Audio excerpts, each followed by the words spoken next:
Labvakar, piektdienas sporta ziņas sāksim ar 3-3 basketbolu. Latvijas sieviešu izlase pasaules kausa astotdaļfinālā dramatiskā cīņā ar 16-17 piekāpās Ungārijai.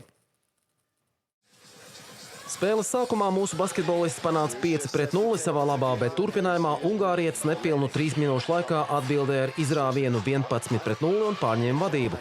Ar kopīgām pūlēm Latvijas komandai divas reizes izdevās panākt izlīdzinājumu un viss izšķirās pašā galotnē, kad ungārietis ieguva 2 punktu pārsvaru. 2 sekundes pirms spēles beigām Ketija Vihmana realizēja tikai vienu no 2 sodametieniem, un Latvijas basketbolistes piedzīvoja sāpīgu zaudējumu ar 16-17. Vihmana šajā spēlē guva 7 punktus, Paula Cirša 5. Latvijas vīriešu izlase šobrīd astotdaļfināla spēlē tiekas ar Jaunzēlandi. Abas Latvijas volejbola izlases uzsākušas dalību Eiropas līgas turnīrā. Sieviešu valstsvienību pirmajā cīņā komandas sporta spēļu hallē ar 2-3 atzina Rumānijas valstsvienības pārākumu. Pirmajā setā cīņa ritēja punkts punktā līdz pašai izskaņai, kurā ar 25-23 uzvarēja Latvijas volejbolistes. Otrajā setā mūsu komanda visu laiku turējās vadībā un bija pārāka ar 25-20. Trešajā setā notikums laukumā pilnībā diktēja Rumānijas volejbolistes, kuras uzvarēja ar 25-18. Ceturtā seta sākums bija līdzīgs, bet vēlāk vadību pārņēma rumānietes, kuras setu noslēdz savā labā ar 25-20. Piektajā setā dramatiskā cīņā ar 16-14 pārāks bija Rumānijas volejbolistes, kurām līdz ar to uzvar visā spēlē ar 3-2. Arī Latvijas vīriešu volejbola valstsvienība dalība Eiropas līgā uzsāka ar spēli pret Rumāniju. Pirmajā setā sākumā vadībā pat ar 4 punktu pārsvaru atradās Rumānijas izlase, tad cīņa ritēja līdzīgi, bet beigās labāk nospēlēja Latvijas volejbolisti, kuri setu noved līdz uzvarai ar 25-22. Otrajā setā šobrīd Latvijas komanda ir vadībā ar rezultātu 14-10, un maču tiešraidi varat skatīties LTV 7. Viens no mūsu volejbola izlases vadošajiem spēlētājiem, Renārs Pauls Jansons, karjeru turpinās Itālijas A-sērijas klubā Itas Trentino. Šo sezonu Jansons Čez Karlovarsko vienības rindās izcīnīja Čehijas čempiona titulu.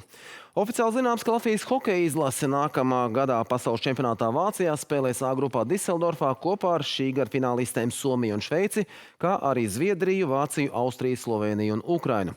Bet Latvijas izlases uzbrucējs Denis Smirnovs karjeru turpinās Šveices augstākās līgas klubā Ažoā, ar kur līgums noslēgts uz 2 sezonām.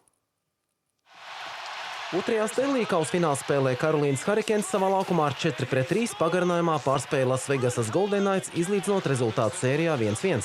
Vēl trešā perioda vidū Karolīna atradās iedzinējos ar 0-2, taču spēja ne tikai atspēlēties, bet arī izvirzīties vadībā ar 3-2. Golden Knights kapteinis Marks Stones 79 sekundes pirms pamatlaika beigām panāca 3-3, un uzvarētājs tika noskaidrots papildu laikā, kurā skaitlisko vairākumu realizēja Sets Jarvis.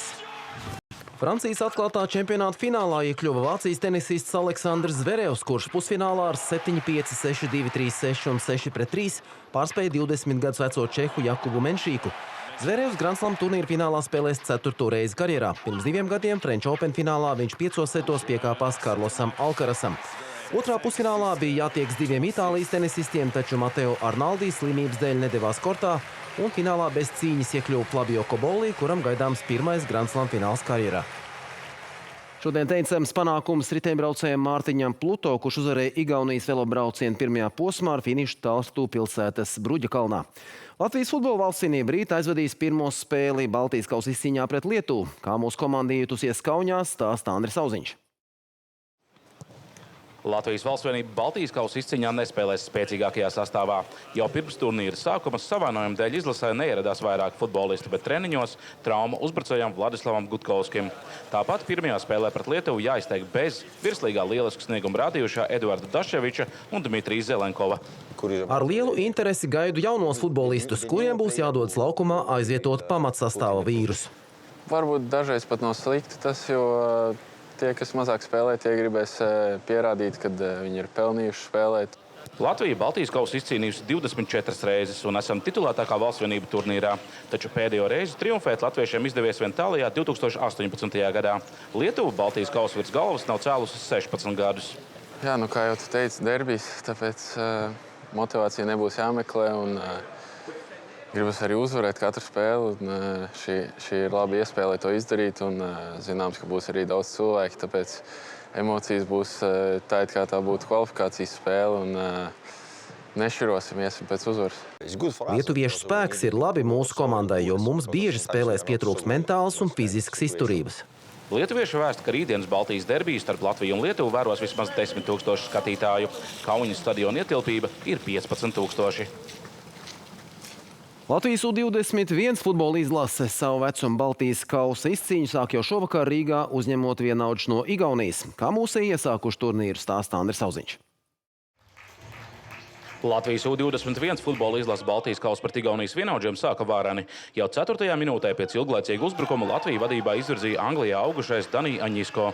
Lai gan Latvijas izlases kapteinis Ivans Patrikējevs bija ļoti tuvu vārtu guvumam, trāpot pa vārtu stabu, atbildes gājiens izdevās tieši Igauniem. Pretuzbrukumā izlīdzinot rezultātu 1-1. Latvija pazaudēto spēles pavadienu nespēja atgūt arī otrajā puslaikā, vairāk kārt glābjoties no vēl viena vārdu zaudējuma. Otrajā puslaikā Latvija nespēja izveidot nevienu vērā ņemamu vārdu gūšanas iespēju, un Baltijas kauss sāks ar blāvu neizšķirt pret Igauniju 1-1. Vai tas, ka mēs pazaudējām to spēles pavadienu, ir daļai arī tavu vaina kā kapteinim, ka tu nespēji savus svečus mobilizēt? Jā, protams, ir. Es nevaru pateikt pilnā vaina. Jā, Dala ir neparedīja savu labāko sniegumu otrajā puslaikā. Jā. Un nezinu, ko atbildēt, tāpēc, ka pirmā puslaika tas ļoti bija 3 sitieni pa vārtiem, bija aktīvs otrajā puslaikā. Jā, tas vienkārši pazudās un pazudā arī komanda. Jā. Nākamā spēle latviešiem jau otrdien izbraukumā pret Lietuvu. Baltijas U21 kausā Latvija uzvarējusi pēdējās 2 reizes. Tas arī viss šī vakara sporta ziņās. Paldies, ka skatījāties. Visu labu!